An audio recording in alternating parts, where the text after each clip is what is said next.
જય માતાજી, જય ખોડિયારમાં. હું આરતી સાંગાણી અને મારા જીવનસાથી દેવાંગ ગોહિલ આ વિડીયો દ્વારા આપ સૌને અપીલ અને નમ્ર વિનંતી કરીએ છીએ કે હાલ સોશિયલ મીડિયાની અંદર જે રીલ્સ, કોમેન્ટ્સ અને પોસ્ટ ચાલી રહ્યા છે એનાથી અમને તો કોઈ વિરોધ નથી, પણ અમે બંને એકબીજાને સમજીએ છીએ, ખુશ છીએ અને એકબીજાને ખૂબ પ્રેમ કરીએ છીએ.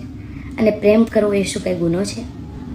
આ પટેલ સમાજના અમુક અગ્રણીઓ, યુવા પેઢી ખાસ જણાવવાનું છે કે તમે જ્યાં બેટી બચાવો બેટી પઢાઓના નારા લગાવો છો ત્યાં જ પોતાની એક દીકરીને જીવનસાથી પસંદ કરવાનો કોઈ હક નથી. આજ સુધી મને 18 વરણનો સપોર્ટ મળ્યો છે આ સિંગિંગ જર્નીની અંદર અને આશા રાખું છું કે મળતો રહેશે. પણ અમે જે આ કાર્ય કર્યું છે એનાથી ઘણા લોકોને દુઃખ થયું છે અને પોતાની લાગણી દુભાણી છે, તો એનાથી હું દિલથી માફી ચાહું છું અને આશા રાખું છું કે અમારા આ આઝાદી જીવવાના હક અને અધિકારને આપ લોકો સમજશો. જય માતાજી.